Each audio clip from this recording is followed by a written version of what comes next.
안녕하세요. 오늘도 사연 살롱을 찾아주셔서 감사합니다. 제 이름은 셀린이에요. 한국 이름은 김수진이죠. 이름으로 따지자면 아직은 셀린이 더 익숙해요. 5살 때쯤 프랑스로 입양 보내어져 15년 정도 살다가 딱 20살 때 한국에 왔거든요. 아니, 제 의지로 한국에 왔다기보단 양어머니에 의해 거의 방출되다시피 프랑스에서 쫓겨온 것 같아요. 하지만 양어머니를 원망하진 않아요. 어려운 살림에 성인이 될 때까지 숙식 제공을 해준 게 어디냐 싶어요. 프랑스는 하물며 친자식도 무척 독립적이고 개인적으로 성장시키는 나라니까요. 하여튼 그 후로 10년을 넘게 한국에서 살았으니 이제 한국어와 한국식 생활 습관은 많이 익숙해졌어요. 심지어 요즘엔 한자로 된 사자성어 등 외국인에게 너무 어려운 우리말에 대해 과외까지 받고 있답니다. 한국말은 한자를 모르면 이해가 잘 안 되는 단어가 너무 많은 것 같아요. 한국 사람들은 영어가 어렵다고 하는데 한국어가 세계 언어 중 가장 과학적이고 어려운 언어라는 거 아시나요? 그래서 한국인들이 똑똑한가 봐요. 저도 한국 사람으로서 자부심을 가지고 우리나라 문화와 역사에 대해 심도 있게 공부를 이어나가려 합니다. 사실 김수진이라는 이름을 되찾게 된 건 얼마 안 되어서 좀 낯설긴 해요. 누가 김수진 씨라고 부르면 멀뚱히 있다가 아차, 내 이름이 김수진이지 하며 뒤늦게 응답하곤 하죠. 지금까지 산전수전 다 겪으며 고난과 역경을 헤쳐온 것에 비하면 지금 제 모든 상황이 너무나 감사할 따름이에요. 종교는 없지만 세상의 모든 신께 매일 엎드려 절이라도 하고 싶답니다. 여러분께도 희망을 잃지 않고 하루하루를 열심히 살다 보면 행운의 여신이 날 향해 윙크할 날이 반드시 온다는 것을 믿으셨으면 좋겠다고 말하고 싶어요. 제가 그 살아있는 증거니까요. 제가 좋아하는 사연 살롱에 저희 파란만장한 인생 스토리를 올려보고 싶었어요. 물론 한국 친구의 도움을 받았죠. 제가 프랑스로 입양되기 전 어렴풋이 남아있는 한국에 대한 기억은 딱 2가지예요. 첫 번째는 드넓은 백사장에 한없이 펼쳐져 있는 반짝이는 모래들이에요. 이 모래길의 끝은 어디일까 궁금하여 한없이 따라갔던 기억이 있네요. 아마 그러다가 가족들을 잃어버렸고 경찰에 의해 고아원에 맡겨졌던 것 같아요. 2번째 기억은 고아원에서 친구랑 치고받고 싸우다가 펑펑 울었던 기억이 있네요. 엄마를 외치면서 울었더니 절 안아준 사람이 있었는데 당연히 엄마는 아니었을 테고 아마 고아원 원장님이었겠죠. 고아원에서 5살이 되던 해 프랑스로 입양 갔으니 사실 고아원에 대한 기억도 거의 없네요. 절 입양한 프랑스 가정은 일반 중산층 정도의 가정이었어요. 양아버지는 조그마한 청소업체를 이끌고 있었고 양어머니는 프리랜서로 주로 재택근무를 하며 절 돌봐주셨죠. 한국인 고아를 입양하자고 결정한 건 양아버지께서 88 올림픽 때 한국에 관광 왔었다가 너무 친절하고 안전한 대한민국에 반해버린 이유가 컸다고 하네요. 양부모님께선 2분 다 거의 40이 다 되도록 따님으로 고생하며 자식이 없었기에 입양이란 선택을 하신 거죠. 하지만 양어머니께선 본인들과 인종 자체가 다른 한국인을 자식으로 들인다는 것에 거부감이 크셨어요. 애초에 저에 대한 애정이 별로 없으셨던 것 같아요. 절 향해 환히 웃어주신 건 딱 1번. 제가 반강제로 한국행 비행기를 타야만 했던 20살 때 공항에서였어요. 이제 더는 절 보지 않아도 된다는 기쁨의 웃음이었는지 이빨이 다 보이도록 환한 미소를 띄우시더군요. 그 모습을 보며 쬐끔 나오려던 눈물이 쏙 들어갔어요. 그래, 엄마랑도 이제 마지막이구나. 그동안 마지못해서라도 키워주셔서 감사했습니다. 그도 그럴 것이 지독한 난임으로 고통받던 양부모님께선 절 입양한 후 딱 1년 후에 자연 임신을 하셔서 쌍둥이를 낳으셨거든요. 그나마 조금 있던 저에 대한 애정은 싸하게 식으셨죠. 그래도 양아버지께선 끝까지 절 예뻐하시며 정말 친자식처럼 키워주셨는데 제가 초등학교 고학년이 될 때쯤 심장마비로 돌아가시고 마셨어요. 믿고 의지하던 아버지가 돌아가시자 날 좋아해 주지도 않는 양어머니의 눈치를 봐야 했고 저도 이 집안에서 마음이 떠나버렸죠. 양아버지의 사망 이후 집안 가세도 급격히 기울어 입양아인 제 존재 자체가 스스로 짐덩어리처럼 느껴지더군요. 마침 고등학교를 졸업할 때쯤에 양어머니께선 한국으로 들어가서 일자리를 구해보라고 권유하셨고 저도 순순히 따랐어요. 저는 머리색과 눈색깔, 외모가 판이하게 다른 양어머니와 쌍둥이 동생에게 일말의 애정도 없었거든요. 오로지 저의 친부모님을 찾고 싶단 열망과 혼란스럽기만 했던 제 정체성을 좀 안정시키고 싶다는 생각이 컸어요. 제 고향은 무조건 대한민국이라고 생각했죠. 그 생각은 지금도 변함이 없고요. 하지만 현실은 냉혹했어요. 대한민국에 대한 저의 애정은 짝사랑에 불과했죠. 안녕하세요. 저의 이름은 셀린입니다.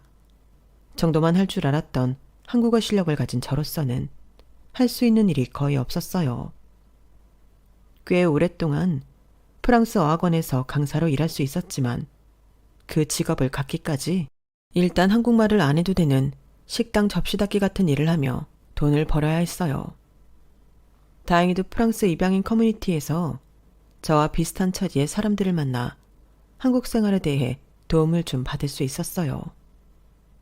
맨땅에 헤딩이란 말이 그때 당시 딱 제 상황을 대변하는 말인 것 같네요. 접시 닦기와 청소 등의 일을 해서 돈을 모아 아주 조그만 원룸을 얻을 수 있었고 그때부터 프랑스 어학원에서 파트타임으로 강사 자리를 얻어서 수강생들을 가르치기 시작했어요. 불어를 가르칠 때면 제가 능력 있는 선생님이었지만 거꾸로 한국어학당에 가면 완전 생초보였죠. 한국어를 프랑스 말처럼 유창하게 해내고 싶다는 열망으로 프랑스어 강의 시간을 제외하고 거의 하루 종일 한국어 공부를 한 것 같아요. 그 결과 제 한국어 실력은 정말 일취월장했죠. 프랑스 입양 커뮤니티의 친구들도 깜짝 놀랄 정도였으니까요. 불어학원에서 여러 타임 수업하다 보면 목이 좀 아프긴 했지만 식당에서 일할 때처럼 힘든 노동을 안 하고도 돈을 벌 수 있다는 생각에 신이 나더군요. 또한 열정적으로 수업을 하니 제 강의를 좋아해주는 학생들도 늘어나고 그 친구들과 술자리를 갖기도 했죠. 푸짐한 해물과 함께 노릇노릇하게 구워진 파전과 한국의 막걸리는 정말 예술이었어요. 근데 수강생들 중 유난히 눈에 띄는 남학생이 있었어요. 제가 불어로 빠르게 강의하는데도 하나도 놓치지 않겠다는 일념하에 이글이글 눈빛 레이저를 쏴대는 친구였죠. 와, 김판수 씨는 불어 실력이 굉장히 빠르게 늘고 있네요. 회화가 많이 어려울 텐데 벌써 저와 대화가 잘 되잖아요. 왜 이렇게 열심히 하시는 거예요? 프랑스로 출장이라도 떠나시나요? 아니요. 저희 집안이 사업을 하고 있긴 하지만 철강 쪽이고 프랑스와는 전혀 상관없습니다. 아멜리에라는 영화를 보고 프랑스 말이 너무 매력적으로 들려서 취미삼아 배우고 싶어 등록하게 됐네요.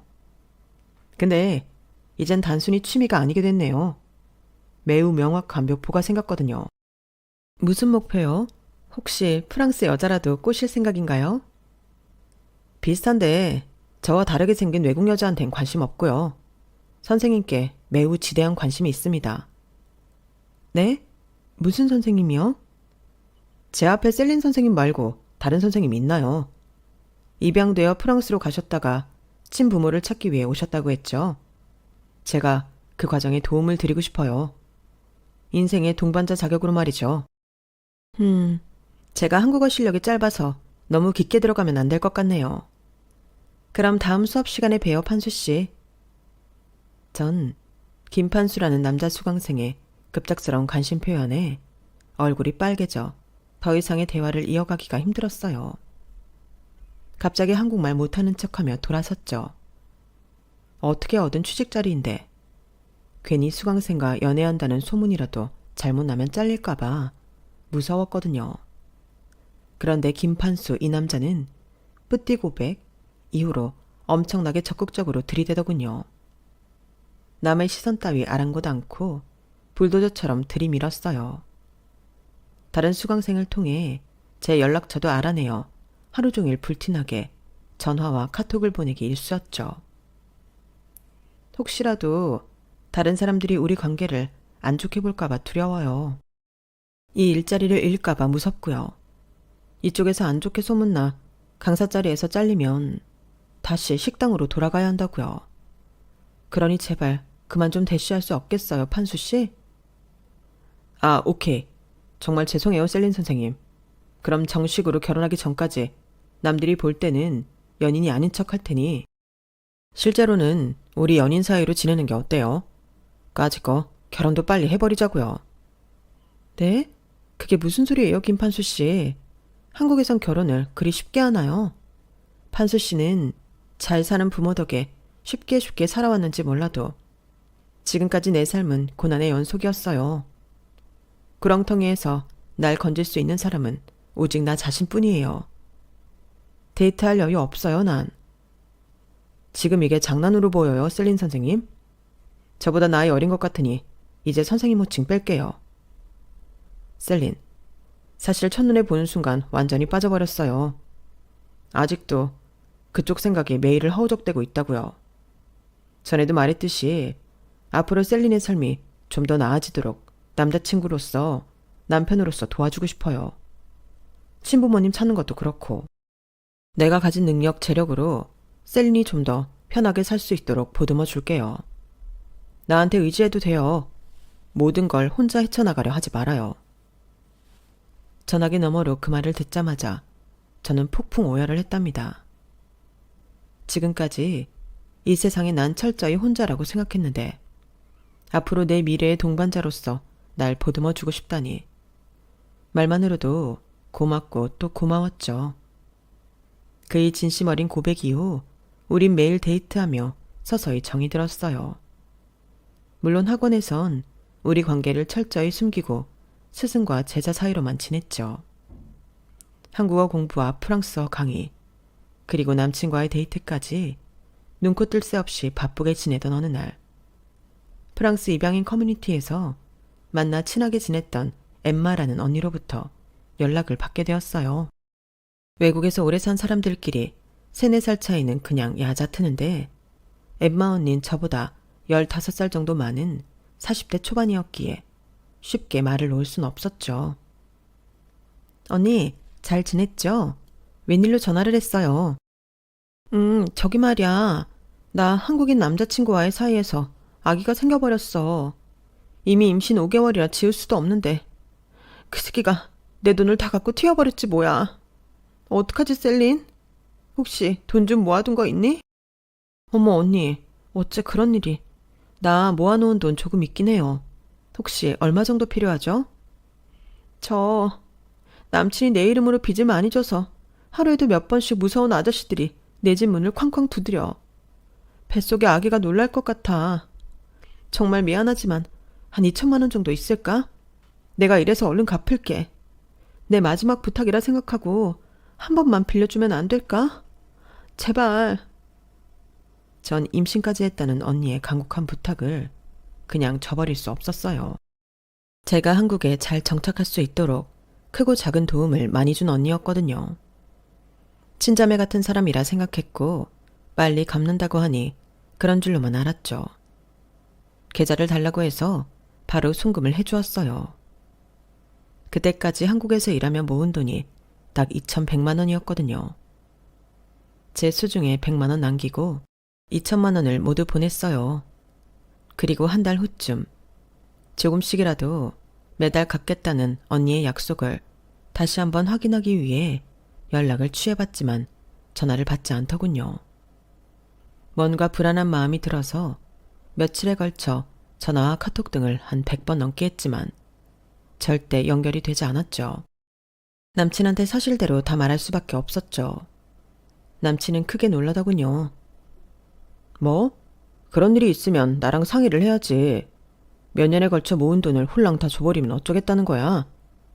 내가 경찰에 바로 신고하고 개인적으로도 그 여자 집이랑 다 찾아가서 알아볼게. 남친이 개인적으로 백방으로 뛰어 알아보고 또 경찰이 수사한 결과 그 언니는 이미 프랑스 어딘가로 도망가 버린 상황이더군요. 심지어 자주 어울리던 친구들의 돈을 다 털어 총 3억을 갖고 말이죠. 어이가 없었죠. 다리에 힘이 풀려 주저앉아 한참을 울었네요. 에휴, 이 바보 멍충이야. 셀린, 자기는 너무 순진해서 안 되겠다. 자기가 험한 인생을 살았다고는 하지만 너무 순수해서 탈인 것 같아. 더 이상은 불안해서 혼자 못 내버려 두겠어. 우리 결혼하자. 그 전까진 남친과의 결혼까진 깊게 생각하지 않고 가볍게 만났었죠. 하지만 사기 사건이 터지고 난 후 마음이 지칠 대로 지쳐버린 전 남친과 결혼하여 의지하고픈 마음이 커지더군요. 세상은 정말 잔인하고 무섭다. 그래, 자기랑 결혼할래. 곁에 있으면 좀 의지가 될 것 같아. 모아놓은 돈을 다 뺏긴 사건 이후로 우린 결혼을 결심했고 몇 달 후 가까운 레스토랑에서 예비 시모를 만나 뵙기로 약속을 잡았어요. 프랑스에선 부모 자식 간에도 너는 너, 나는 나라는 마인드가 강하기에 쿨하게 만나서 결혼을 허락해 주실 거라 생각했어요. 하지만 한국 문화를 아직도 제대로 이해 못한 제 탓이 컸을까요? 제 예상은 완전히 빗나갔어요. 남친 엄마는 제 가슴에 비수를 꽂는 말을 정말 많이 내뱉더군요. 네가 셀린이냐? 한국 이름 없어? 한국 온 지 오래됐다면서 계속 셀린으로 살 거야? 게으른 거야, 멍청한 거야. 너 얼마 전에 몇 천만 원이나 사기당했다며. 아이고, 너 진짜 멍청하게 짝이 없는 애구나. 돈 없는 입양아 주제에 황태자인 우리 큰아들과 결혼할 생각을 해? 언감생심? 내 아들 절대 못 준다. 너네 결혼 절대 안 된다고 제대로 못 박으려고 이 자리 나온 거야. 반반한 쌍판떼기로 내 아들을 구미호처럼 홀렸는지 몰라도 내 눈에 흙이 들어가지 않는 한 이 결혼 절대 안 돼. 당장 헤어져. 엄마, 다짜고짜 안 된다고 으름장 놓으시면 어떡해요. 큰아들인 절 항상 믿으신다고 했잖아요. 이번에도 절 믿어주시면 안 될까요? 셀린 진짜 착하고 성실한 사람이에요. 운이 안 좋게 미아가 되어 프랑스까지 입양됐지만 친부모 찾기 위해 한국에 와서 이렇게 저와 만난 걸 보면 운명이라고 생각해요. 엄마, 운명론 좋아하시잖아요. 인연을 사람이 어떻게 갈라놓을 수 있겠어요. 제발 한 번만 허락해 주세요. 뭐? 기도 안 찬다 진짜. 니네 프랑스 양부모도 청소부였다며. 어디서 하층민 중에 하층민 여자를 데리고 와서 신분 상승 시켜주려고 해? 그 노력이면 네 아빠 회사 물려받아서 회사나 두세 배 더 키워놔. 어머님, 저희 양아버지 청소부가 아니라 청소업체를 직접 운영하신 사장님이셨어요. 일찍 돌아가시긴 했지만 피 한 방울 안 섞인 절 사랑으로 돌봐주신 분입니다. 함부로 말씀하지 마세요. 야, 니네 아빠가 사장님이었으면 난 프랑스 장관이었다. 네가 프랑스에서 어떻게 굴러먹으며 생활했는지, 노숙을 했는지, 남자를 후리고 다녔는지 내가 어떻게 아냐? 근본도 없는 애를 어디서 며느리 삼으라고 갖다 바쳐. 너, 우리 집안이 그렇게 우습게 보이냐? 중소기업이긴 하지만 대대로 사업가 집안이고 명문가야. 둘째, 셋째 며느리들은 다 미국 유학파의 미술가이고 피아니스트 예술가들이다. 너 같은 고아년을 무려 첫째 며느리로 들일 순 없어. 강남바닥에서 내 체면이 있지. 그리고 나 당뇨 심한 거 모르냐? 웬 화과자를 사왔어? 나 빨리 되져버리라는 거냐? 근본도 없고 예절도 모르는 멍충이 같으니라고. 다시 내 아들 곁에 얼씬도 하지 마. 한 번만 더 내 눈앞에 띄면 정말 너 죽고 나 죽는 거야. 남친 엄마는 똥 씹은 표정을 하며 아주 불쾌하다는 듯이 레스토랑 테이블에 가래침을 캬 뱉고는 가버렸어요.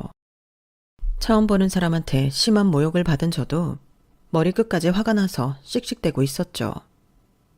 남친도 너무 놀란 나머지 저에게 머리를 조아리며 사과하고 진정시키려 하더군요. 정말 미안해, 셀린. 우리 엄마가 저렇게까지 심하게 나올 줄은 꿈에도 몰랐어. 내가 30년 넘게 봐온 엄마가 아닌 것 같아. 완전히 딴 사람이었어. 딴 사람이건 아니건 상관없어. 난 당신이랑 결혼하려는 거지. 당신 엄마랑 결혼하려는 게 아니야. 그런데 자식을 소유물처럼 여기는 당신 엄마 보고 오만 정이 다 떨어지더라. 내가 당신과 결혼하면 아마 당신도 나도 모든 사람이 다 불행해질 테니 이쯤에서 그만두는 게 좋겠어. 나 따라오지 마. 혼자 갈 거야. 앞으로 학원도 나오지 마. 더는 얼굴 보기도 싫으니까. 매몰차게 이렇게 말했지만 남친을 내치고 뒤돌아 뛰쳐나오는 순간부터 집으로 오는 내내 눈물이 마르질 않더군요.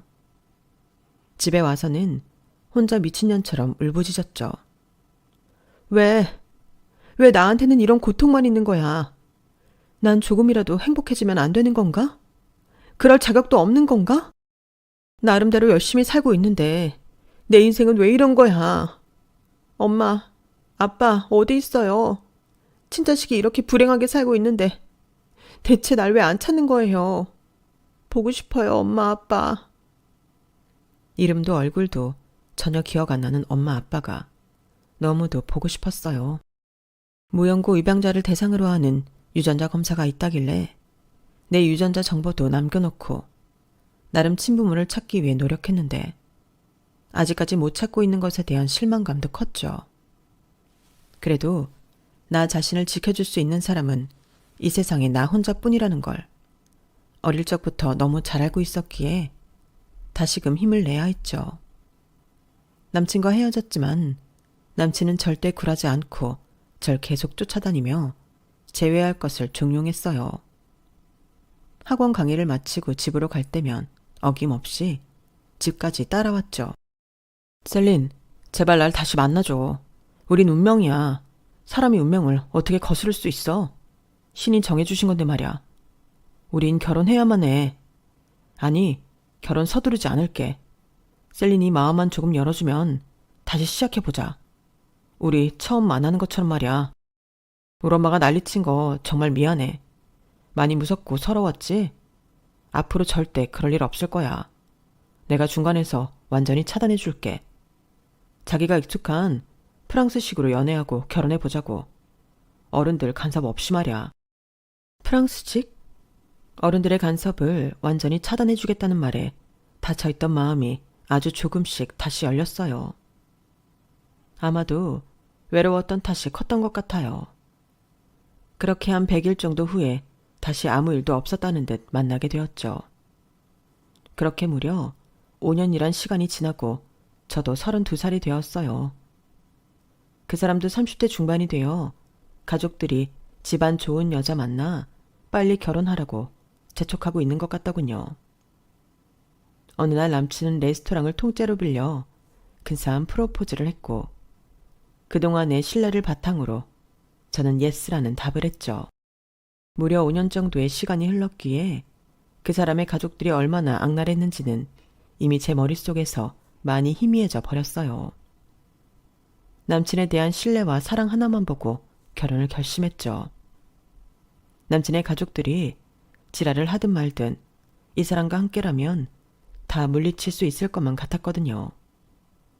지금 생각해보면 큰 오산이었죠. 우선 남친과 결혼식 준비를 다 해놨어요. 청첩장까지 다 찍어놓고 남친은 가족들에게 일방적으로 통보해버리더군요. 그때 그 프랑스 입양아 여자랑 다시금 결혼하겠다고 하니 또 난리를 치셨다고 하더라고요.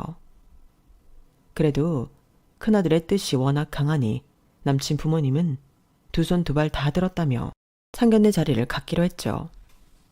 나한테 아무리 쌍욕해도 눈 하나 깜짝하지 않으리라는 전투태세를 갖추고 나갔어요. 상견례 자리에는 남친의 가족들이 총출동했더군요. 남친은 큰아들이었고 아래로 결혼한 남동생 둘이 더 있었죠.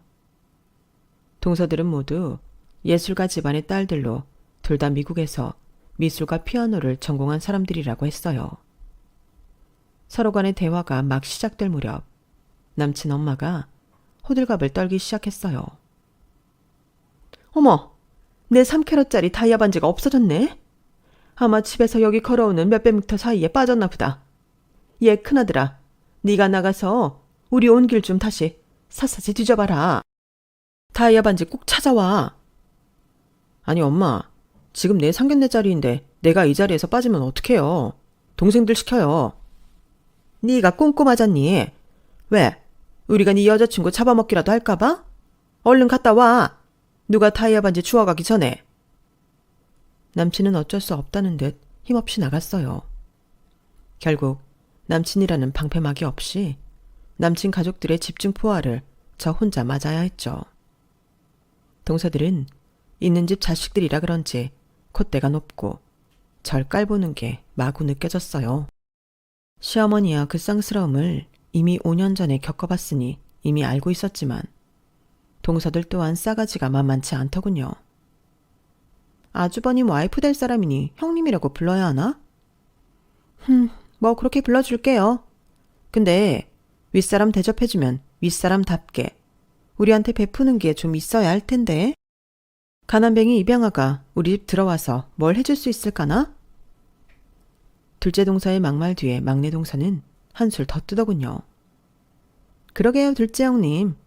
그쪽 집안이 프랑스에서 청소부 집안이었다고요? 아, 어머님 아버님, 우리 집안에 이렇게 격떨어지는 사람을 며느리로 들이실 거예요, 진짜? 제가 그쪽 두 분을 동서라고 부르면 되는 거죠? 지금 두 동서가 나한테 뭐라고 한 거예요? 한국 사람들 예의 바르다고 들었는데 아주 개판이군요. 초면에 윗형님한테 이렇게 막말을 치더라도 되는 겁니까? 미국 유학까지 다녀왔다는 사람들이 뭐 하는 짓이에요? 머리에 똥만 가득 채워왔어요? 그들은 제가 순순히 내내거릴 줄 알았나 보죠. 저의 일침에 다들 눈이 휘둥그레지며 서로 당황스러운 눈빛을 주고받기 바쁘더군요. 남친의 동생들이 재빨리 상황 수습에 나섰죠. 자자, 초반부터 기싸움들 하지 말고요. 일단 나온 음식부터 들자고요. 어머니 아버지도 어서 드세요. 얘기는 천천히 하면 되죠. 이에 남친의 아빠도 불편한 기색을 노골적으로 표출하더군요. 우린 뭐 너같이 근본 없는 아이를 며느리로 드리고 싶어서 부른 줄 아는 게냐? 누가 너 이뻐서 이렇게 가족 모두 소집한 줄 알아? 지금 우리 집안 철강 사업이 죽을 쓰고 있는데 큰 자금 선뜻 유통해 줄 수 있는 부잣집 딸내미를 큰 며느리로 드리길 간절히 원했다. 하지만 내 큰아들이 단식투쟁도 불사하며 칠할 발광을 하는 탓에 두 손 두 발 다 들었다. 자식 이기는 부모가 어디 있겠냐. 그러니 너도 잠자코 잘 살아라. 괜히 가족들 분란 일으키지 말고. 아버님, 제가 눈에 차지 않는 기준 미달 며느리라는 거 잘 알고 있습니다. 이게 서양 마인드인지는 잘 몰라도 자식은 엄마 뱃속에서 나와서 탯줄 떼는 순간 부모와 분리된 인격차라고 생각해요. 판수 씨를 너무 부모님 뜻대로만 좌지우지하려 들지 마시고 그 사람 뜻을 존중해 주세요. 판수 씨 현명한 사람인 거 누구보다 잘 아시잖아요. 그리고 전 한국의 가족 문화를 존중합니다.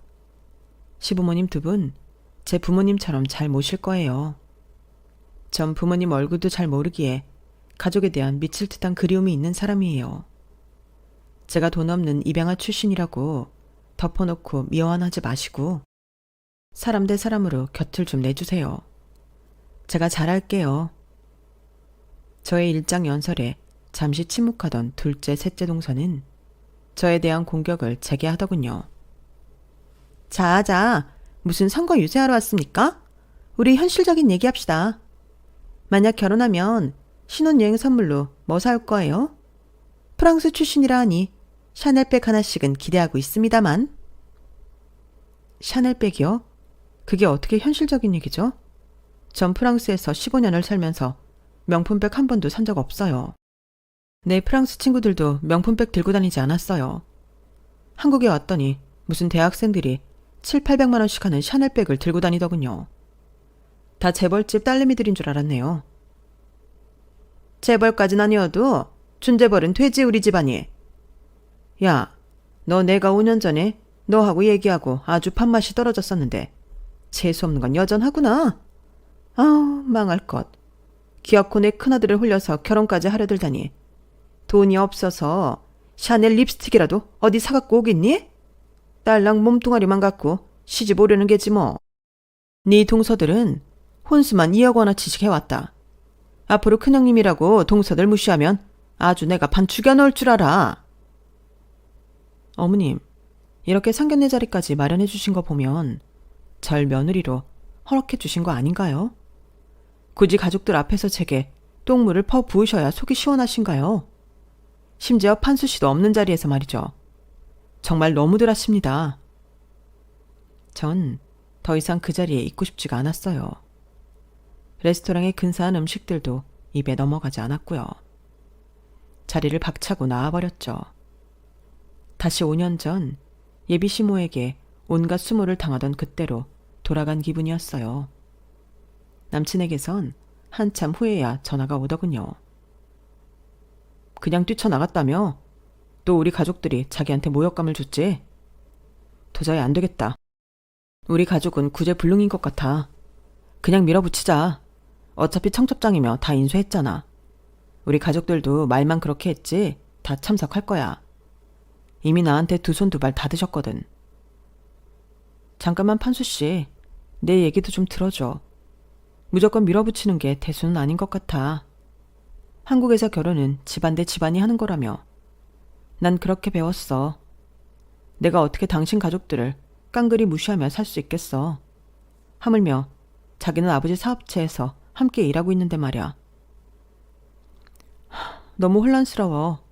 이 결혼을 하는 게 과연 옳은 건지 모르겠어. 아무 생각하지 마, 셀린. 내가 다 알아서 할게. 지금껏 7년간 잘 만나왔잖아. 나 믿을 만한 놈인 거 알지? 다 잊어버려. 내가 부모님 연락 철저히 차단할 테니 나만 믿고 가보자. 우리 결혼식 준비만 신경 쓰자고. 알았지? 무려 7년간 내 곁에서 믿음을 보여준 이미 가족 같은 존재인 남친만 믿고 결혼을 진행하기로 했어요. 5년 전에 이어 두 번째 착각을 한 거죠. 남친만 내 곁에 있다면 무조건 핑크빛 미래일 거라고 말이죠. 결혼식은 어찌저찌 진행되었고 남친은 결혼 전에 약속했던 것처럼 부모님의 연락을 중간에서 철저히 차단해줬어요. 하지만 공교롭게도 결혼 후 남친 집안의 철강 산업이 좀 안 좋아지며 남친은 거의 일에만 몰두하느라 전 안중에도 없었어요. 주말에도 출근하기 일쑤였죠. 그러던 어느 날 갑자기 삑삑 비밀번호 누르는 소리가 나더니 시모가 본인 집에서 기르는 개 5마리를 이끌고 우리 집에 온 것이 아니겠어요? 어렸을 때 동네 개한테 엉덩이를 크게 물렸던 적이 있던 전 개들을 보자마자 놀라 자빠질 뻔했죠. 아니 어머님, 대체 개들을 모두 데리고 웬일이세요? 저 개 무서워하는데. 뭐? 깡따구 세서 시애미한테 예의 없는 말도 찍찍해대는 애가 고작 개를 무서워한다고? 참네. 나 약속 있으니까 한가한 네가 개들 좀 돌봐줘라. 오늘 제일 큰 강아지인 우리 미미 생일이니까 미역국도 끓여주고 말이야. 산책도 시키고 똥오줌도 이 패드에다가 잘 싸게 하고 목욕도 시키고. 난 이번 주 주말 약속 있어서 지금 나가야 한다. 주말엔 너 프랑스어 강의도 없을 거 아니냐? 한가한 네가 봐야지 어쩌겠니? 아니요 어머님, 전 개 5마리나 못 봐요. 하나같이 등치 큰 애들인데 절대 못 봐요. 야, 사람이 마음이 있으면 못할 게 뭐가 있냐? 시애미 개라 싫더냐? 불쌍한 우리 아가들 잘 돌봐줘. 내가 이따 와서 미역국 먹였나 안 먹였나 확인할 거야. 나 간다. 참, 사람 연 먹이는 방법도 가지가지더군요. 전 개를 좋아하지 않은 터라 동네 애견 호텔을 검색하여 무려 5마리 값을 지불하고 1박 2일 동안 잘 돌봐달라고 신신당부했어요. 그리고는 이 사실을 바로 남편한테 알렸죠. 여보, 방금 어머님이 나한테 개 5마리를 갑자기 맡기셨어. 비밀번호 삑삑 누르고 들어오셔서 말이야. 오시기 전에 연락이라도 한번 주셔야 하는 거 아니야? 셀린, 이제 우리 한 가족이야. 그 집 월세 보증금에 우리 엄마가 주신 3천만 원도 포함돼 있어. 돈 받아놓고 집에 오시지 말라고 해 그럼? 제발 그 프랑스식 사고 좀 버려. 이제 한국 온 지 12년 됐는데 한국적으로 살자고. 요즘 우리 집안 사업이 매우 안 좋으니 우리 가족 스트레스가 심해. 이 사업 망하면 우리 가족 몽땅 길거리에 나앉게 되는 거라고. 프랑스식 개인주의 다 버리고 한국적으로 협조해. 끊어. 오잉? 뭐지? 결혼하고 180도 달라진 남편의 말투와 행동에 너무 당황스러웠어요.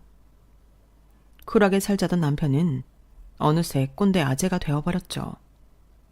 그때부터 슬슬 제게 시부모에 대한 효도를 강요하더군요. 그런 와중에 결혼하고 첫 명절이 다가왔죠. 며느리들이 총출동하여 명절 전날부터 음식을 장만해야 한다기에 저도 당연히 가서 일손을 도왔죠. 그런데 싸가지 없는 동서들은 서서 힘들게 일해야 하는 건 모조리 절시키더군요. 한 6시간을 화장실 변기에 앉을 때 빼곤 서서 일하니 다리에 쥐도 나고 바들바들 떨리기 시작했어요. 동서들은 식탁에서 커피 마시며 노가리만 까고 있었죠. 꼴에 미국 유학파라고 지들끼리 영어로 대화하더군요. 영어도 좀 할 줄 알았던 저는 그들이 절 깔보는 내용을 다 알아들을 수 있었죠. 딱 봐도 파출부처럼 생겼잖아. 소같이 일 잘하네. 앞으로 계속 일 시켜먹자고. 피가 거꾸로 솟는 것 같았어요.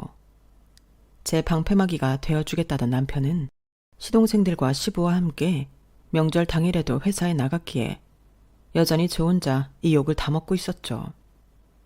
더 이상 그 집 사람들과 한 공간에서 함께 숨쉬고 싶지 않았어요. 뛰쳐나오고 싶었고 더 이상 날 아껴주지 않던 남편도 마냥 싫었어요. 결혼식은 올렸지만 아직 혼인신고는 하지 않았기에 남편과의 인연도 끊고 싶었죠.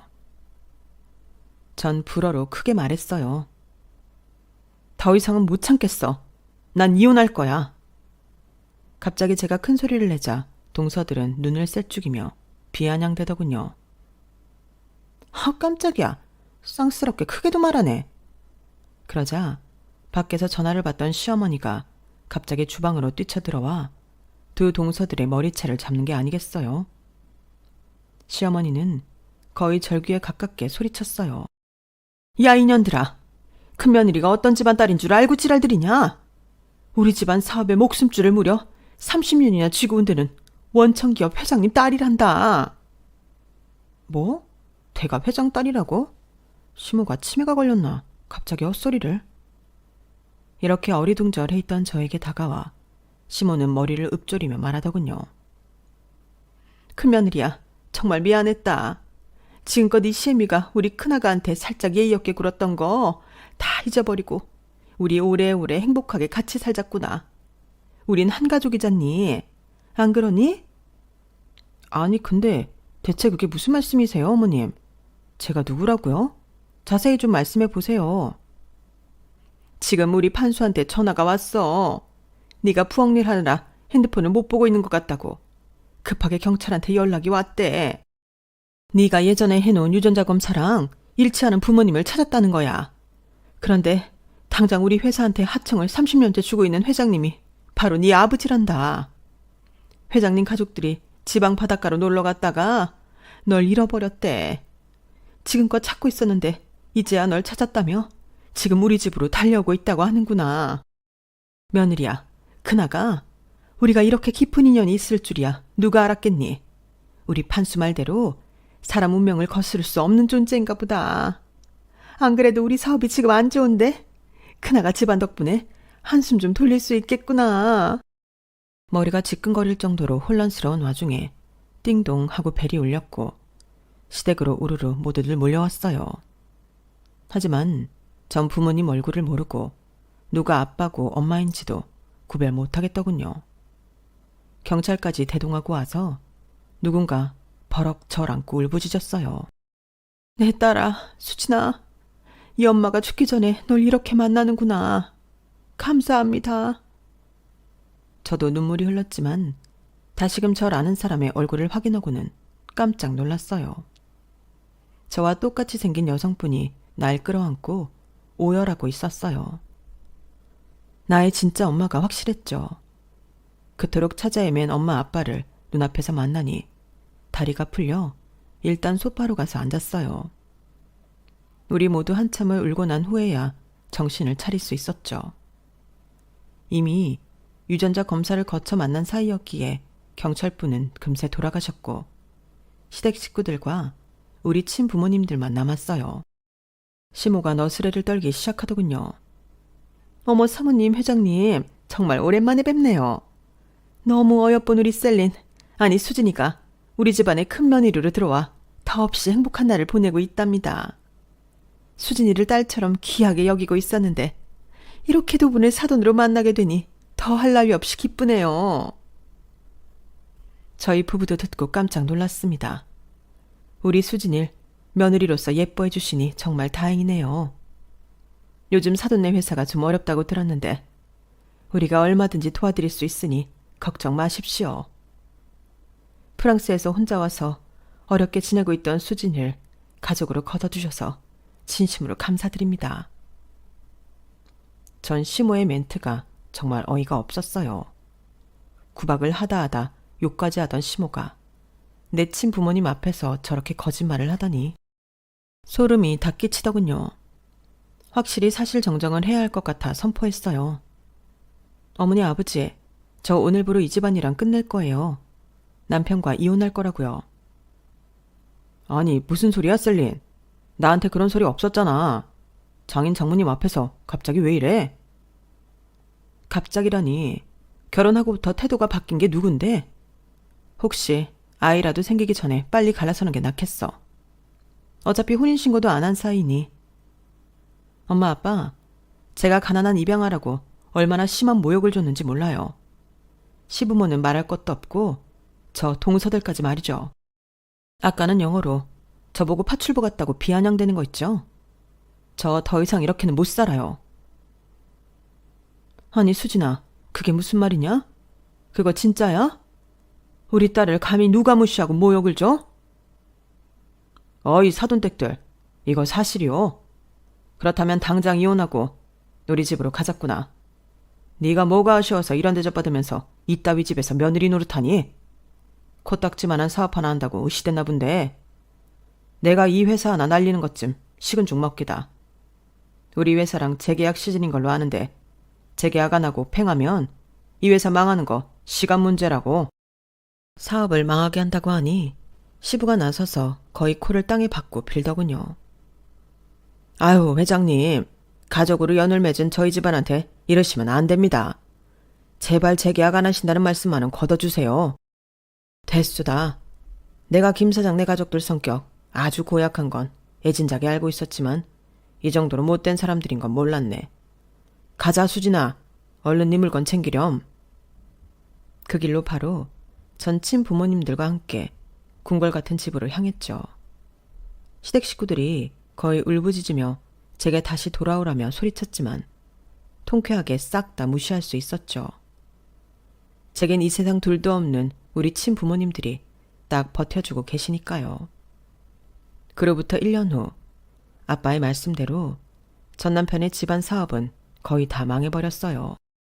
그 전부터도 매우 부실했던 가족 기업이었으니 망하는 게 이상하지도 않았죠 뭐.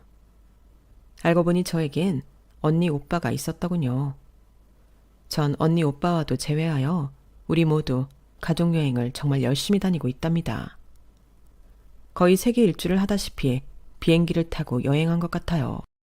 파리의 뒷골목에서 양부모로부터 사랑받지 못하던 제가 이렇게 풍요롭고 따뜻하게 살 수 있다는 게 너무 비현실적으로 느껴질 때도 있어요. 그럴 때는 얼굴이나 허벅지를 세게 꼬집어 보기도 한답니다. 아, 현실이구나. 진짜 내 삶이구나. 물론 물질적으로 여유가 생긴 것도 큰 행운이지만 무엇보다 진짜 피가 섞인 가족이 생겼다는 게 제게 큰 힘이 됩니다. 이젠 더 이상 혼자가 아니라는 게 너무 좋네요. 여러분도 조금 닭살 돋더라도 가족에게 사랑한다는 말을 아낌없이 표현해 주세요.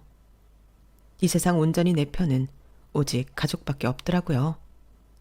그 가족과 행복하시고요. 여러분, 사연 댓글에 응원과 현명한 조언 부탁드려요. 좋아요와 구독은 저에게 큰 힘이 됩니다. 오늘도 좋은 일 가득하세요.